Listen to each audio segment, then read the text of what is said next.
नमस्कार दोस्तों, आपका स्वागत है हमारे चैनल टारगेट स्टडी क्लासेस में। आज हम पढ़ने वाले हैं कक्षा 10 विज्ञान के चैप्टर 4 कार्बन तथा उसके यौगिक। इससे पहले जो बाकी 3 चैप्टर है उसको आप प्लेलिस्ट में जाकर देख सकते हैं। पहला चैप्टर और दूसरा चैप्टर और तीसरा चैप्टर को प्लेलिस्ट में पड़ा हुआ है, उसको आप जाकर आसानी से देख सकते हैं और उसके बारे में आप जान सकते हैं, उसके बारे में बारीकी से आप समझ सकते हैं। और हम जो भी वीडियो बनाते हैं उससे बाहर अब कुछ आने वाला नहीं। यदि आप इतने जितना हम बता दिए इस चैप्टर में, यदि आप उसको बारीकी से समझ गए, देख लिए, तो आपके जो एग्ज़ाम होगा, बोर्ड पेपर होगा या स्कूल पेपर होगा, उसमें कोई इससे बाहर नहीं आएगा। आप इसको ध्यान से पढ़ लीजिए। यहाँ आप स्टार्ट करने वाले हैं हम चैप्टर 4 को, कार्बन तथा उसके यौगिक। इसमें हम बात करेंगे कार्बन को और इसी कार्बन के यौगिक को बात करेंगे। तो यहाँ जान लेते हैं हम कार्बन क्या होता है। तो देख लीजिए, कार्बन एक अधातु है। यहाँ देख लीजिए, कार्बन एक अधातु है जिसका परमाणु क्रमांक 6 होता है। कार्बन का परमाणु क्रमांक कितना होता है? 6 होता है। कार्बन को C से प्रदर्शित करते हैं और कार्बन का संयोजकता जो होता है 4 होता है। यहाँ देख लीजिए, जिसके अंत में यदि 9 आता है तो वह हमेशा अधातु होता है। ये ट्रिक्स है, आप देख सकते हैं। जिसके अंत में यदि 9 आए तो उसका अधातु होता है, और जिसके अंत में यम आए, यम जैसे मैग्नीशियम, पोटेशियम ऐसे आए तो वो धातु होता है। इतना आप ध्यान दीजिएगा, यह सब आसान होता है। ट्रिक्स होता है, ट्रिक्स की वजह से आसान होता है। देख सकते हैं, यह अधातु है, इसका संयोजकता 4 होता है।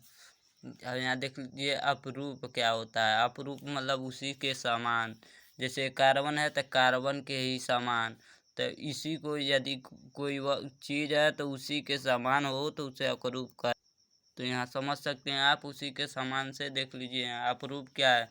तो वैसे पदार्थ जिनका रासायनिक गुण समान हो, जो रासायनिक गुण यदि क्रिया वगैरह कराते हैं, उसका अभिक्रिया कराते हैं, संयोग कराते हैं, तो वो समान निकले। और भौतिक गुण भिन्न भिन्न हो, उसका भौतिक गुण भिन्न भिन्न हो, मतलब उसके कलर में भी अलग डिफरेंस पाया जाए, भिन्नता पाया जाए, उसके आकार में भिन्नता पाया जाए, द्रव हो, गैस हो, इसमें भी भिन्नता पाया जाए। यहाँ पर देख सकते हैं, कार्बन के 2 अपरूप होते हैं, मतलब जो कार्बन होते हैं उसके भी 2 अपरूप होते हैं। तो पहला क्या होता है? हीरा, दूसरा ग्रेफाइट। हीरा ग्रेफाइट क्या है? तो कार्बन के अपरूप है। यहाँ देख सकते हैं, हीरा का गुण देखिए। आप हैं तो आपका भी कोई गुण होगा, आप खेलते हैं, पढ़ाई करते हैं, घूमते हैं या क्या करते हो, आपके ऊपर डिपेंड है आप क्या करते हैं। आप पढ़ाई करते होंगे अक्सर। यहाँ खेलना कूदना तो सभी बच्चों का गुण होता है, वह तो सभी बच्चों के अंदर पाया जाता है, खेलना कूदना। यहाँ देख सकते हैं हीरा का गुण। हीरा देख सकते हैं, हीरा ताप व विद्युत का कुचालक होता है। हीरा जो होता है, मतलब हीरा में ताप नहीं जाएगा, उसको हीरा को हीट नहीं किया जा सकता, और उसमें विद्युत नहीं जाएगा। विद्युत का कुचालक होता है, जिसमें विद्युत पर आसानी से प्रवेश नहीं करती है, उसे कुचालक कहते हैं। यहाँ दूसरा देख सकते हैं, शुद्ध हीरा पारदर्शी और रंगीन होता है। जो शुद्ध हीरा होता है वह पारदर्शी होता है, वह रंगीन होता है, वह कोई रंग का नहीं होता है। तीसरा देख सकते हैं, यह क्या होता है? दुनिया का सबसे कठोर होता है। देख लीजिए दोस्तों, यही है वह जो दुनिया का सबसे कठोर पदार्थ होता है, इसी को हीरा कहते हैं। हीरा ही दुनिया का सबसे कठोर पदार्थ होता है। यह बहुत बार पूछा जाता है, MCQ में भी बनाया जाता है। इसका अपवर्तनांक 2.417 होता है। अपवर्तनांक इसका याद रखिएगा, ये भी MCQ में पूछा जा सकता है। यहाँ देख लीजिए, ग्रेफाइट का गुण। ग्रेफाइट का गुण क्या होता है? देख लीजिए, यह विद्युत का सुचालक होता है। देखिए, जिसमें विद्युत आसानी से प्रवेश कर लेती है वह विद्युत का सुचालक होता है। दूसरा देख लीजिए, कागज पर रगड़ने से काला निशान हो जाता है। देखिए, ग्रेफाइट पहले समझ लीजिए, जो हम लोग पेंसिल वगैरह नहीं पेंसिल चलाते हैं तो उसकी नोक नहीं होती है, जिससे हम ड्राइंग करते हैं, चित्र बनाते, चित्रकला बनाते हैं, उसी के नोक से बनाते हैं, उसी को ग्रेफाइट कहते हैं। तो ग्रेफाइट जो नोक होता है उसमें सुचार विद्युत जो होता है वो बहुत ही आसानी से प्रवेश कर लेता है। यहाँ देख लीजिए, कागज, यदि उसको हम कागज पर रगड़ते हैं तो आप देख करते हैं, ऐसे ऐसे चित्र बनाते हैं हम, तो बनता है कैसे? कागज रगड़ने पर काला काला निशान बन जाता है, खर्च आ जाता है उस पर। यहाँ देख सकते हैं, ग्रेफाइट का प्रयोग पेंसिल बनाने में किया जाता है। वही बात है, जो पेंसिल में डाला जाता है ग्रेफाइट का, जो राड डाला जाता है वह ग्रेफाइट का ही होता है। यहाँ देख लीजिए अब कार्बन यौगिक क्या होता है। कार्बन यौगिक समझ सकते हैं आप, कार्बन वहाँ दिखे हैं अब कार्बन तथा उसके यौगिक, तो वही बात है यहाँ कार्बन यौगिक क्या होगा। देख लीजिए रासायनिक विज्ञान या रसायन विज्ञान में यहाँ देख लीजिए रसायन रहेगा, रसायन विज्ञान की वह शाखा, जो रसायन विज्ञान है उसकी वह शाखा, वह भाग जिसके अंतर्गत कार्बन तथा उसके यौगिकों की अध्ययन किया जाता है उसे कार्बन यौगिक कहते हैं। जिसके अंतर्गत कार्बन तथा उसके यौगिकों का अध्ययन किया जाता है उसके कार्बनिक यौगिक कह सकते हैं, चाहे कार्बन यौगिक कह सकते हैं, बात बरोबर है। यहाँ देख सकते हैं आप हाइड्रोकार्बन क्या होता है। यहाँ हाइड्रोकार्बन देख लीजिए, कार्बन तथा हाइड्रोजन तत्वों के रासायनिक संयोग से बने जो कार्बन होता है, देखिए यहाँ कार्बन होगा और हाइड्रोजन, जब ये दोनों के संयोग से जो बनता है वह हाइड्रोकार्बन कहलाता है या हाइड्रोजन कार्बन कहलाता है। आपके पास एग्जाम में या परीक्षा में हाइड्रोजन कार्बन आ जाएगा तो कंफ्यूज नहीं होखिएगा, यही हाइड्रोकार्बन हाइड्रोजन कार्बन एकदम सेम टू सेम है। यहाँ एग्जाम्पल देख सकते हैं मेथेन, मीथेन को देख सकते हैं CH4, यहाँ यहाँ एमटीनी रहेगा, एमटीनी को देख सकते हैं C2H2 आदि, एमिटिलिनी है, एमिटिलिनी C2H4 आदि है। यहाँ देख सकते हैं संतृप्त हाइड्रोकार्बन। अब संतृप्त हाइड्रोकार्बन क्या होता है इसको हम समझ सकते हैं आप लोग, वह हाइड्रोजन कार्बन तो आप यहाँ से जान चुके हैं हाइड्रोकार्बन क्या होता है, जो हाइड्रोजन और कार्बन से मिलकर बना होता है। तो वह हाइड्रोजन कार्बन जिसमें कार्बन व कार्बन के मध्य एकल बांध होता है, मतलब ये क्या होगा, एक हाइड्रोजन से बना होगा, एक क्या होगा, एक कार्बन से बना होगा। अब इन्हीं दोनों के मध्य एकल बांध हो उसी को कहते हैं हम संतृप्त हाइड्रोकार्बन। यहाँ देख सकते हैं आप इसकी, ये हाइड्रोजन और कार्बन के बीच एकल बांध है। यहाँ पर भी ये हाइड्रोजन है, कार्बन के बीच एकल बांध है। यहाँ पर भी ये हाइड्रोजन और कार्बन के बीच एकल बांध है। यहाँ पर भी हाइड्रोजन और कार्बन के बीच एकल बांध है। तो इससे क्या हुआ, एकल बांध रहेगा तो संतृप्त हाइड्रोकार्बन बन जाएगा। जब यहाँ देखिए 4 गो एच है ना, तो CH4, यहाँ एक कार्बन है तो एक कार्बन, 4 एच है तो CH4, एक मेथेन हो गया आपका। यहाँ देख सकते हैं मेथेन हो गया। यहाँ देख सकते हैं असंतृप्त हाइड्रोकार्बन, देख लीजिए यहाँ पर ऐसे हाइड्रोकार्बन जिनके कार्बन व कार्बन के मध्य कम से कम द्विबांध या त्रिबांध हो सके, मतलब द्विबांध या त्रिबांध होते हैं उसको असंतृप्त हाइड्रोकार्बन कहते हैं।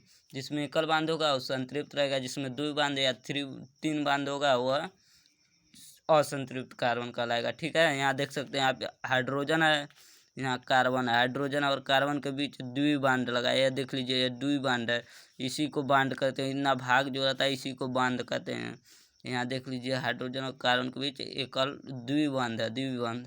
यहाँ देख लीजिए हाइड्रोजन और कार्बन के बीच त्रिबांध है। हम आई होप आप समझ चुके होंगे, यहाँ तक आपका टॉपिक कंप्लीट हो चुका होगा।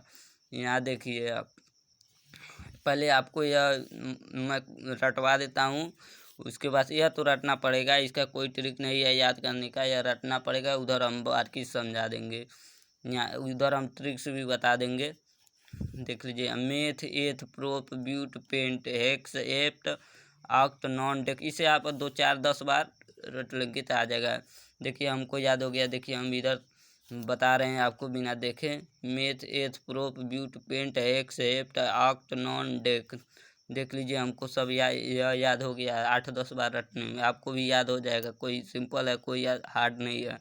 यहाँ देख लीजिए पहला आएगा आपका एल्कीन, यहाँ आपका परीक्षा में आता है UPSC नेम लिखने के लिए, तो वहाँ देख लीजिए पहला एल्कीन रहेगा। एल्कीन से देख लीजिए यदि एकल बॉन्ड रहेगा तो इसके लास्ट के अंदर देख लीजिए एल्केन है ना, एन रहेगा। यहाँ एल्केन है तो लास्ट के देख लीजिए यहाँ एन बचेगा। तो इसको देखिए आप छंद विच्छेद करेंगे, हिंदी में आप पढ़े होंगे छंद विच्छेद करने के लिए, तो यहाँ लास्ट में एन बचेगा। इसी प्रकार से जब एन बचेगा तो जहाँ एकल बॉन्ड आएगा वहाँ एन लिखा जाता है। ठीक है, यहाँ आप देख सकते हैं यदि हम यह सूत्र है, देख लीजिए एल्कीन का सूत्र है CH2N+2। यहाँ देख लीजिए +2 में है, इसको ध्यान दीजिएगा। यहाँ पर भी देख लीजिए एन है, यहाँ पर भी देख लीजिए एन है। इसके बाद यदि हम एन के जगह 1 लेते हैं, 1 लेते हैं, तो एक यदि रख देते हैं यहाँ, एन जहाँ जहाँ है वहाँ 1 रख देंगे, तो देख लीजिए यहाँ 1 रखे हैं, तो C गुणे 1 हो गया प्लस H हो गया, तो H गुणे 2 है, गुणे 1 हो गया प्लस 2 हो गया।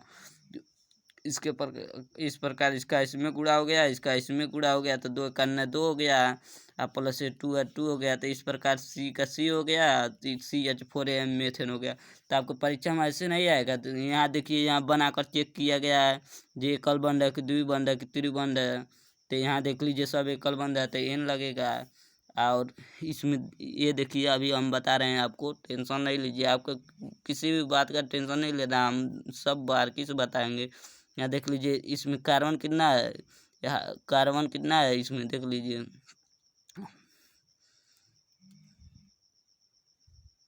कार्बन 1 है ना, कार्बन यहाँ 1 है। तो इसमें देख लीजिए आप, कार्बन 1 है, तो यहाँ देख लीजिए पहला नंबर पे क्या है, पहला 1, जब 1 कार्बन रहेगा तो मेथ लिखाएगा, 2 कार्बन रहेगा तो एथ लिखाएगा, 3 कार्बन रहेगा प्रोपली। इसी प्रकार से सब सीरियल नंबर से लिखा जाएगा। तो यहाँ देख लीजिए, जब कार्बन 1 रहेगा तो मेथ लिख दिए, इसके जब एकल बंद रहेगा तो एथ लिख देंगे। तो यहाँ देख लीजिए मेथ प्लस एथ, एन मेथ प्लस एन, तो क्या होगा, मेथेन हो गया। इस प्रकार मेथेन हो जाएगा। आप समझ चुके होंगे, आई होप आप समझ चुके होंगे वहाँ तक। यहाँ पर उसी प्रकार, यहाँ पर यदि n बराबर 2 रख लेते हैं, 2 ले लेते हैं, तो बिल्कुल उसी प्रकार से 2 का गुणा जब C में कराएंगे तब हो जाएगा, प्लस H का गुणा जब कराएंगे तो 2 दूनी 4 हो जाएगा, प्लस 2 हो जाएगा, प्लस C2H6 हो जाएगा। इस प्रकार कार्बन 2 है, तो यहाँ आप देख सकते हैं कार्बन का एथ हो गया। तो यहाँ देख लीजिए कार्बन का एथ हो गया, कार्बन का यहाँ एथ हो गया, और उसके बाद से कार्बन का एथ हो गया, प्लस एकल बंध है तो एन हो गया। तो देख लीजिए यहाँ एथ प्लस एन, तो हो गया ना एथेन। अब देख लीजिए यहाँ पर देख लीजिए, इसका संरचना बनाकर एकल बंध है और कार्बन 2 है, और हाइड्रोजन से तो कोई यहाँ इथी नहीं है, कोई लेन देन मतलब उतना नहीं होता है।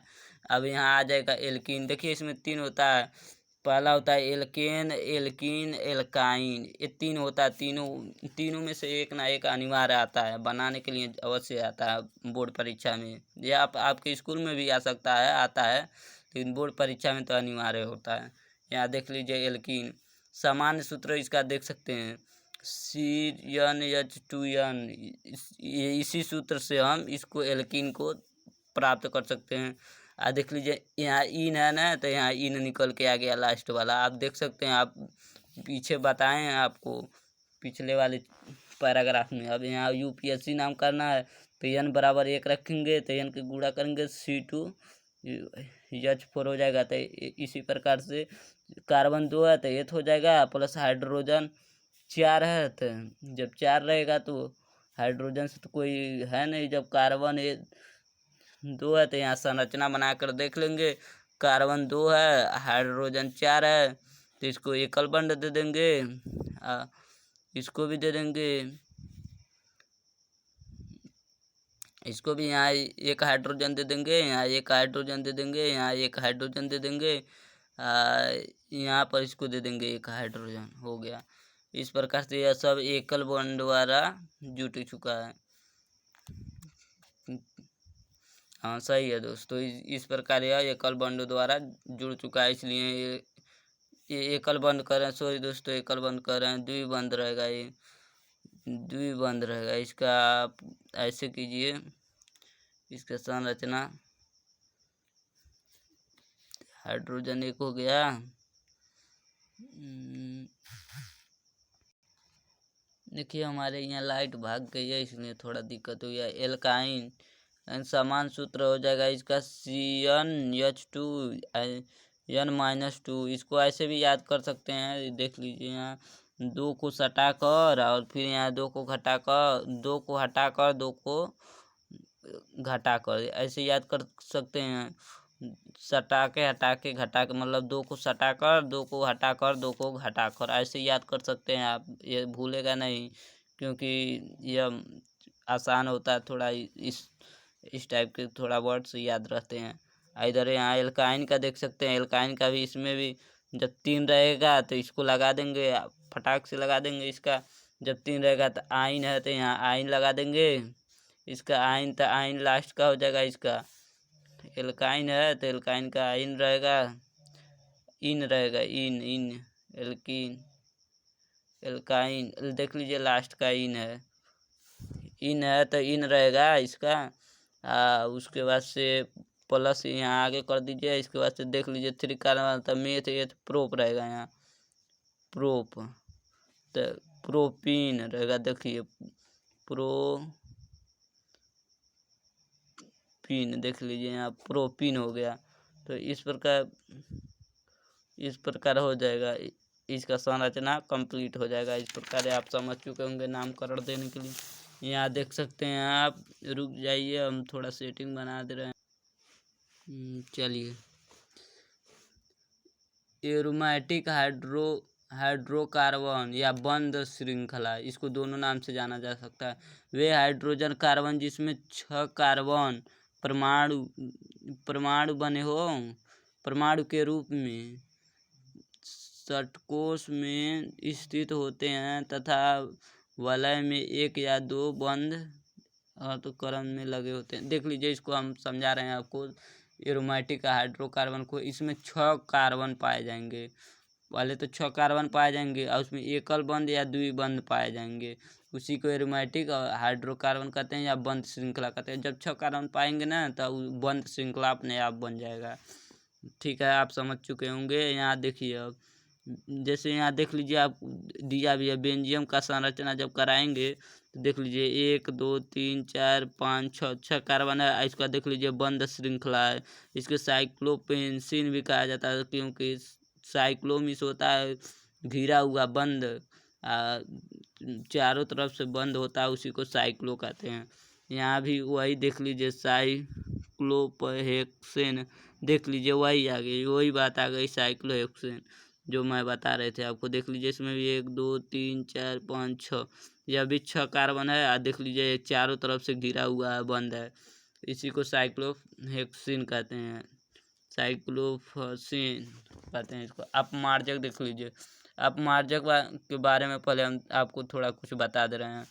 अपमार्जक जो होता है साबुन जैसा, मतलब साबुन के ही रूप का होता है, साबुन जैसा कुछ काम करता है, बाकी उसका काम में कोई अंतर नहीं है। पहले अपमार्जक देखिए, वह कार्बन पदार्थ जिनका साबुन का क्रिया की तरह मैल साफ करता है।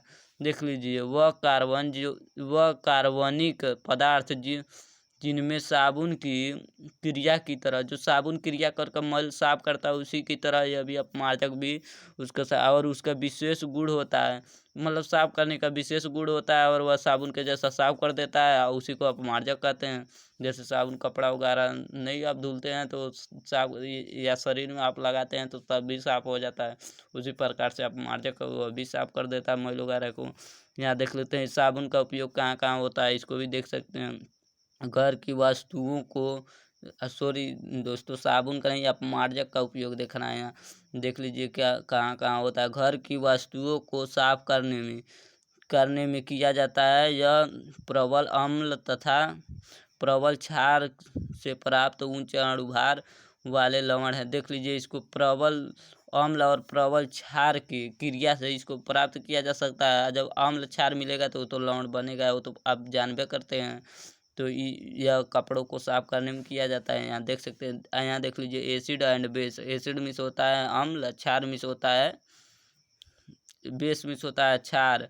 जब दोनों आपस में क्रिया करेंगे तो साल्ट नमक, लवण तथा जल देंगे, यही दोनों प्राप्त होते हैं। अम्ल और तथा क्षार जब आपस में क्रिया करते हैं तो। यहाँ इसका गुण देख लीजिए, इसका गुण क्या क्या होगा। पहला गुण देख लीजिए, यह जल में होता है, जल में होता है, मतलब इसका गुण यही है, यह जलीय होता है, नहीं जल में होता है। और दूसरा देख लीजिए, इसके जलीय विलयन में आयन होते, मतलब जल जो जलीय विलयन इसका बनाएंगे ना, उसमें आयन होता है। इसमें इलेक्ट्रॉन डालेंगे ना, तुरंत ये पकड़ लेगा। जो लाइट वगैरह होता है उसको डालेंगे, तुरंत लाइट जाने लगेगा। तो वो तो पानी में कहीं भी जाता है, वो तो आप भी जानबे करते हैं। यह जल के साथ मिलकर कोलाइडी विलयन बनाता है। यह जब जल के साथ मिलेगा तो वह कोलाइडी विलयन बना लेगा। अब इसके बारे में हम लोग बहुत जान गए। अब मार्जक के बारे में, अब साबुन के बारे में कुछ जान लेते हैं हम लोग। यहाँ देख लीजिए साबुन। उच्च अणुभार वाले कार्बनिक अम्लों के सोडियम तथा पोटेशियम लवण के साबुन कहते हैं। जो उच्च अणुभार पे जब कार्बनिक अम्ल तथा सोडियम तथा पोटेशियम लवण जब मिलते हैं तो साबुन प्राप्त हो जाते हैं हमको। यहाँ साबुन के सूत्र देख सकते हैं। C17H35 COO, यानी साबुन दो प्रकार का होता है, एक कपड़ा खींचने वाला, एक नहाने वाला। यहाँ देख सकते हैं C17H35 COO के। ये पोटेशियम साबुन है, यह सोडियम साबुन है। इसका पोटेशियम स्टीयरेट साबुन नाम है, पोटेशियम स्टीयरेट है, इसका सोडियम स्टीयरेट नाम है। यहाँ देख सकते हैं इसका निर्माण कैसे किया जा सकता है। C17H35 COO, यानी का निर्माण तेल तथा वसाओं की तनु यानी AOH या KOH, ये क्षार है, द्वारा जल अपघटन से साबुन प्राप्त होता है।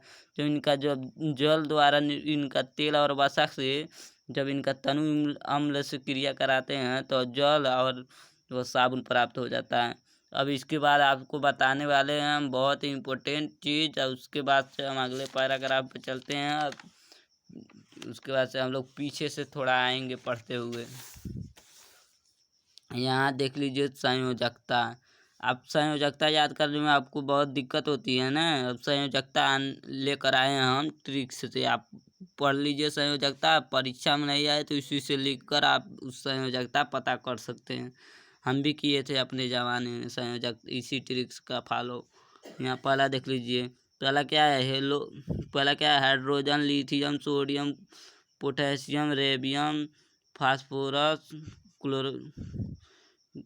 क्लोरीन, बेरिलियम, आयोडीन, ये सब है। इसको हम ट्रिक्स से याद कर लेंगे। आप इसमें से मतलब पूरा याद करके मेन वाले को मतलब फोकस कर सकते हैं। देख लीजिए यहाँ देख लीजिए, हलीना की रब, कल फिर बारात आएगी। हलीना की रब फिर कल बारात आएगी। हलीना की रब फिर कल बारात आएगी। ऐसे 2-4 बार रट लेंगे ना तो पक्का दावा है हमारा, आपको रट जाएगी।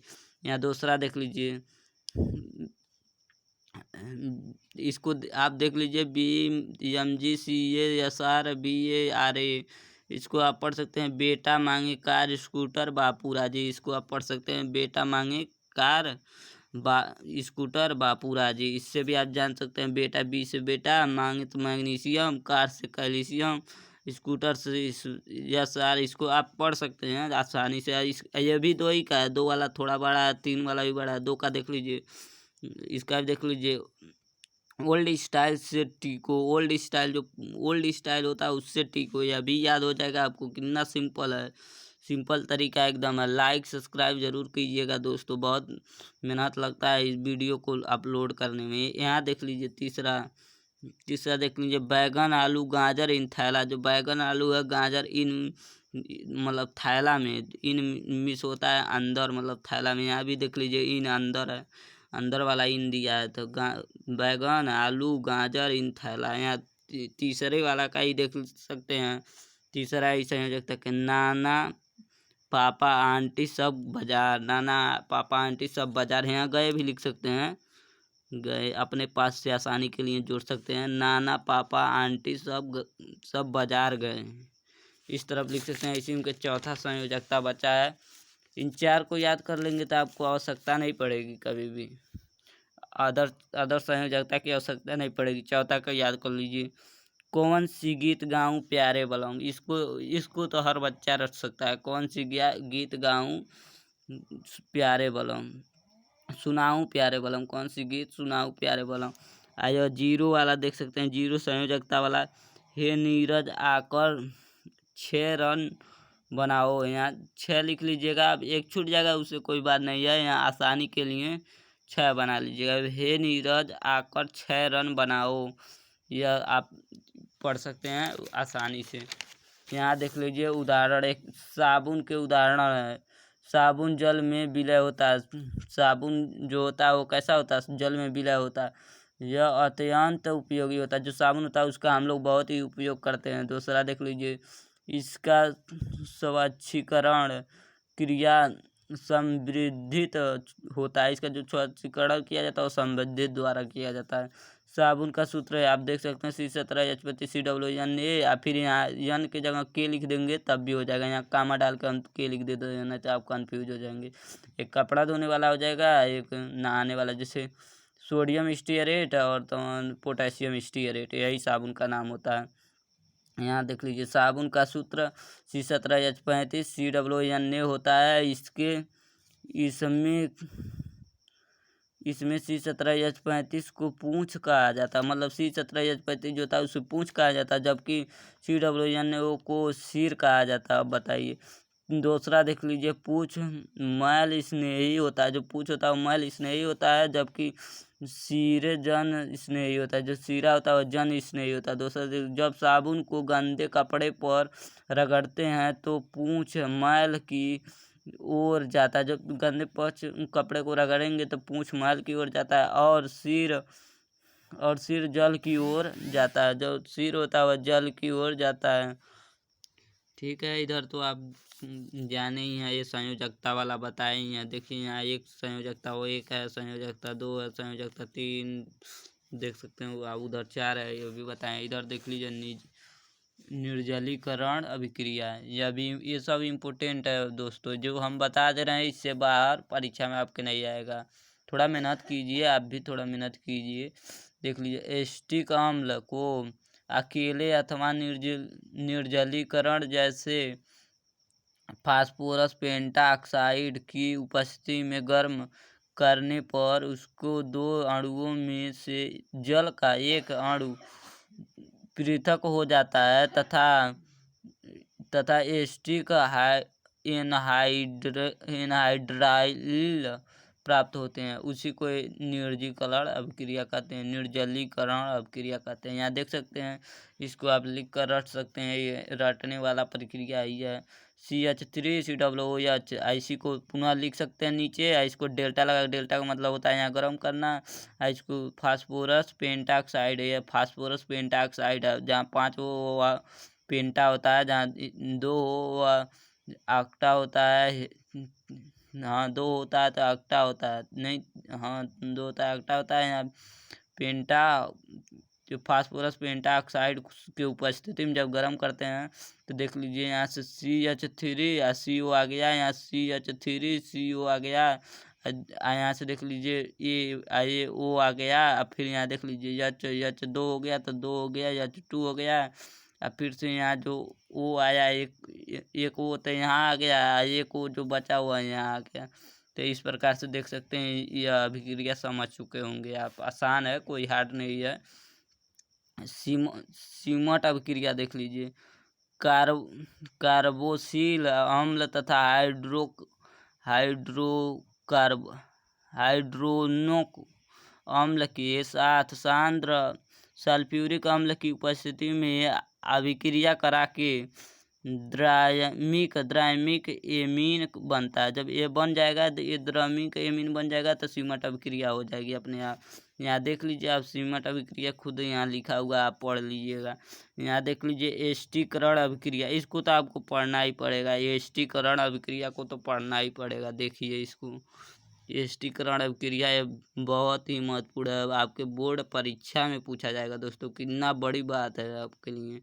जिस प्रकार अम्ल तथा क्षार को अभिक्रिया से लवण बनाते हैं, जो अम्ल क्षार आपस में क्रिया करेंगे तो लवण तथा जल बनाएंगे, ठीक उसी प्रकार अम्ल तथा एल्कोहल जो शराब वगैरह होता है, जब अम्ल और शराब को आपस में अभिक्रिया कराएंगे दोनों को, तो उसी प्रकार एस्टर तथा जल बनेगा। उसी प्रकार एस्टर और जल बनेगा। इसी अभिक्रिया को एस्टरिक अभिक्रिया कहते हैं। जैसे मान लीजिए आप अम्ल और क्षार मिलाएंगे, अम्ल क्षार जब मिलाएंगे तो दोनों मिल जाएगा, और मिलने के बाद वो नमक, लवण और जल बना देगा। उसी प्रकार से यहाँ जब उसी अम्ल को जब अल्कोहल शराब के साथ मिलाएंगे तो एष्टीकरण मतलब एस्टर और जल प्राप्त होगा तो उसी को एष्टीकरण अभिक्रिया कहेंगे। इसका यहाँ देख सकते हैं यह इससे आप समझ सकते हैं यह एस्टर और जल भी प्राप्त होगा। तो यहाँ जल लिख लीजिएगा, जल छूट गया है। एस्टर तथा जल से जल प्राप्त होगा। यहाँ अभिक्रिया यहाँ देख लीजिए ऑक्सीकरण अभिक्रिया, ये भी दोस्तों बहुत ही इम्पोर्टेंट है, इसको तो आपको देखना ही पड़ेगा। यह बेसिक नॉलेज है, इसको पढ़ना ही पड़ेगा। यहाँ देखिए ऑक्सीकरण अभिक्रिया, ऑक्सीकरण ऐसी अभिक्रिया होती है जिनमें ऑक्सीजन संयोग करता है। जो ऑक्सीजन होता है वह संयोग करता है, वो खुद संयोग करता है। दहन करने पर कार्बन यौगिकों को सरलता से ऑक्सीकृत किया जा सकता है। जो कार्बन होता है उसको बहुत ही आसानी से अलग कर सकते हैं हम लोग ऑक्सीकरण अभिक्रिया से एथीन एल्कोहल को कार्बोक्सिलिक अम्ल में बदला जा सकता है। जो एथीन एल्कोहल है इसी ऑक्सीकरण अभिक्रिया से एथिल एल्कोहल में बदल सकते हैं हम लोग। कार्बोक्सिल अम्ल में बदल सकते हैं उसको हम लोग, सोच लीजिए इसको। फिर से एक आ गया है आपके पास बहुत ही इम्पोर्टेंट, वो भी बेसिक नॉलेज। ये सब बेसिक नॉलेज है, इसको लिख लीजिएगा, आप अपने नोटबुक में नोट कर लीजिएगा। यहाँ देख लीजिए तत्व का नाम, प्रतीक, परमाणु संख्या। इसको आप कहते हैं ना हम तत्वों की संख्या नहीं ज्ञात कर पाते हैं, कौन सा तत्व किस स्थान पे है। जब हमारा समय था तो हम इसी को लिख कर इसी से छांट कर लिखे हैं हम। 4 नंबर का काम इसी से हमारा हुआ। यहाँ देख लीजिए ये हाइड्रोजन का एक है ना, यहाँ आपको थोड़ा समझा दे रहे हैं। यहाँ सोडियम का 11 है ना, यहाँ पढ़ेंगे इसको एक लाइन का। हेलो हाय लिखो बेटा, BC news on Friday night. अब देख लीजिए यहाँ गिनेंगे उंगली पे तो यह आ जाएगा। आपको 10वां नंबर पे चाहिए, 11वां नंबर पे चाहिए ना सोडियम, तो यह 11वां नंबर पे आएगा यह वाला। यह एक स्टेप ऊपर है, एक स्टेप ऊपर है, थोड़ा हमसे मिस्टेक हो गया है। तो यह देखिए ना से सोडियम हो गया, अब वो भी 11वां नंबर पे आसानी से लिख देंगे। यहाँ पढ़ सकते हैं इसको, यहाँ ट्रिक्स को याद सकते हैं। हाई से हाइड्रोजन, हेलो से हीलियम, लिखो से लिथियम, बेटा से बेरिलियम, बी से बोरान। इस तरफ आप पढ़ सकते हैं, वीडियो लंबा चला जाएगा। इस तरह देख लीजिए हेलो हाय हेलो लिखो बेटा, BC news on Friday night. ये कितना हुआ, ये 10 तक हुआ, ये 10 तक हुआ। इतना आप याद कर लेंगे, इतना तो ये 10 तक हो जाएगा। अब फिर यहाँ से याद करेंगे, देख लीजिए ना मांगो अल्लाह से पेप्सी सोडा कोला और काजू देखिए यहाँ रहेगा काजू केतली। यह 10 से 20 के बीच, या 10 से 20 के बीच तक रहेगा। बीच तक मतलब 10 से ऊपर मतलब 11 से 20 तक यह रहेगा। इसको आप समझ सकते हैं 11 से 20 तक। यहाँ देख लीजिए अब 20 से 21 से 30 तक यह रहेगा। देखो सास जी, यहाँ ती है तो देखिए 1 2 आपको नहीं याद रहेगा ना तो चल सकता है काम, उससे कोई बिगाड़ने वाला नहीं है। अब आपके बोर्ड परीक्षा में इतना है तो इतना 30 से बाहर तो आएगा नहीं, ये तो गारंटी मेरा है। लेकिन आप देख सकते हैं यहाँ सास जी वाली कार में फेंको नहीं कागज। जो यहाँ देख लीजिए सास जी वाली कार में फेंको नहीं कागज। देखिए इसको 2-3 बार आप रट्टा मार लेंगे, ये बारीकी से एकदम याद होता चला जाएगा आपको। एक बार याद कीजिए, एक बार आँख मूंद कर याद कीजिए, एक बार ऐसे ढक कर याद कीजिए, एकदम हो जाएगा याद। तो यहाँ देख लीजिए आप कुछ सूत्र हम दे रहे हैं आपको जो महत्वपूर्ण है, जो पूछा जा सकता है, कभी भी पूछा जा सकता है। देखिए यहाँ चीनी का सूत्र है, यहाँ चीनी लिखा हुआ है। चीनी का सूत्र होता है C11H22O6। इसे याद कीजिए रखिएगा। यहाँ ग्लूकोज का सूत्र देख सकते हैं C6H12O6, इसको भी याद कीजिए। इसे फिटकरी का देख सकते हैं K2SO4Al2SO4 के होल क्यूब .24H2। यहाँ देख सकते हैं यूरिया के NH2NONH2। इसको देख लीजिए, इसको याद कर लीजिए, इसको याद कर लीजिए, दोनों तरफ लिख दीजिए, बीच में CO लिख दीजिए, सिंपल हो जाएगा एकदम। यहाँ देख लीजिए सोडियम स्टीयरेट, ये जानते हैं क्या है आपका? सोडियम स्टीयरेट साबुन है भैया, साबुन। जो आप साबुन देखे हैं वहाँ पढ़े हैं पीछे, साबुन है। C17H35 COO, देखिए यहाँ एन रहेगा। यहाँ देख लीजिए यहाँ पोटेशियम स्टीयरेट है, तो ये भी याद कीजिए, आप पढ़े हैं पीछे। पोटेशियम स्टीयरेट क्या है? साबुन है ये भी। तो देख लीजिए यहाँ सिर्फ इसको एक याद कर लेंगे, यहाँ एन के जगह के लिख सकते हैं, के जगह एन लिख सकते हैं। देखिए जब सोडियम का है तो एन ए से सोडियम होता है तो सोडियम एन ए डाल दीजिएगा, पोटेशियम का है तो के से पोटेशियम होता है तो के डाल दीजिएगा। अब यहाँ देख लीजिए सोडियम बाई कार्बोनेट, इसको याद रखिएगा, सोडियम बाई कार्बोनेट NaHCO3। ये जाना है कहाँ है? बेकिंग सोडा, बेकिंग सोडा, इसे बेकिंग सोडा के ही नाम से जाना जाता है। सोडियम बाइकार्बोनेट को बेकिंग सोडा के नाम से भी जाना जाता है। देख लीजिए नमी के नापक, जो नमी जैसे नमी वगैरह होती है तो उसे किससे नापा जाता है? इसको भी तो जानना आपको आवश्यकता पड़ेगी, ये भी जैसे महत्वपूर्ण है, इसको भी पूछा जाता है। तो आर्द्रता मापी से किससे नापा जाता है? आर्द्रता। आपके क्लास टीचर पूछेंगे तो क्या कहेंगे? आर्द्रता मापी से पूछा जाता है। सब्जेक्ट टीचर पूछेंगे आपसे तो कह दीजिएगा आर्द्रता मापी होता है। सोडियम सल्फेट देख लीजिए Na2SO4, सोडियम सल्फेट का सोडियम Na से सोडियम और सल्फेट SO4 से सल्फेट हो जाएगा। इस प्रकार अभी रुकिए आपको एक और वीडियो देते।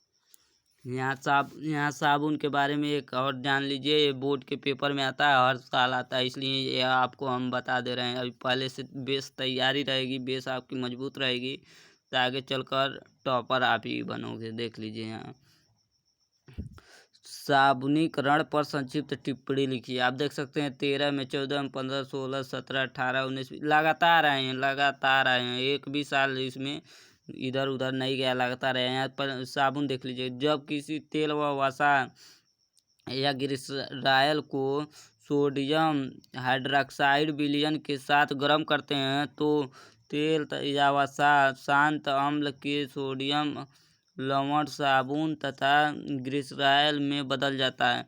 इस अभिक्रिया को साबुनीकरण कहते हैं। इसको देख लीजिए, तेल और वसाओं के क्षारीय जल में, जब तेल और वसाओं के क्षारीय जल में अपघटन से साबुन प्राप्त होने की क्रिया को साबुनीकरण कहते हैं। देखिए 2 डिफिनेशन आपको दिए हैं, यदि आपको यह याद है तो यह लिख सकते हैं, या 2 लाइन की याद। तेल व वसा के क्षारीय जल अपघटन से साबुन प्राप्त होने की क्रिया को साबुनीकरण कहते हैं। कितना सिंपल एकदम है, एकदम सिंपल दिए हैं आपको। यहाँ देख लीजिए, इसको याद करने के लिए या लिखने के लिए आता है, कभी भी आ सकता है। CH2OCO C17H35। अब देखिए इसको एक याद कर लेंगे ना, यहाँ 2 हटा के नीचे लिख दीजिए, फिर इसी को ज्यों करते हो इसी को सबसे नीचे लिख दीजिए, एकदम ज्यों करते हो। यहाँ सोडियम हाइड्रोक्साइड से क्रिया करा दीजिए, 3 NaOH से क्रिया करा दीजिए, एकदम सिंपल है। इधर देख लीजिए, हम समझा रहे हैं आपको। CH2 हो गया, यहाँ से एक O निकलेगा, एक यहाँ से H निकलेगा। CH2 हो गया, यहाँ से O, यहाँ से H निकल गया। It's okay. यहाँ देख लीजिए CH, यहाँ OH निकल गया। ठीक है दोस्तों, सॉरी, यहाँ से CHO, यहाँ से H निकलेगा, यहाँ से H, क्रिया यहाँ से हो रही है ना, यहाँ से क्रिया हो रही है तो CHO या O, यहाँ से H निकल जाएगा, ये A वाला OH रहेगा, CH2 OH। देख लीजिए फिर से यहाँ से CH OH, CH OH, फिर यहाँ से CH2 OH, CH2 OH, और इसमें प्लस में आएगा। अभी तो आपका पूरा बाकी है। अब 3 मतलब यह 1 2 3 गो है तो 3 C17H35 हो जाएगा। यह भी आपका साबुन में ही जाएगा। यहाँ देखिए साबुन ही बनेगा। देख लीजिए, आपको C17H35 COO क्या है? साबुन ही है।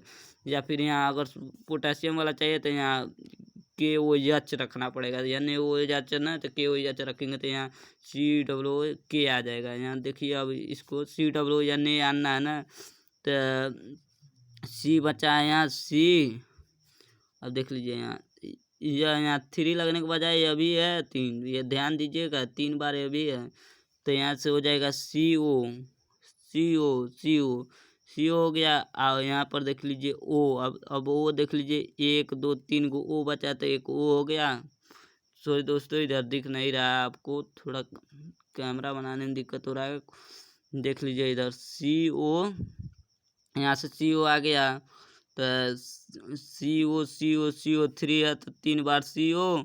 और देख लीजिए यहाँ एक और O है, देख सकते हैं आप, रुकिए दिखा रहे हैं।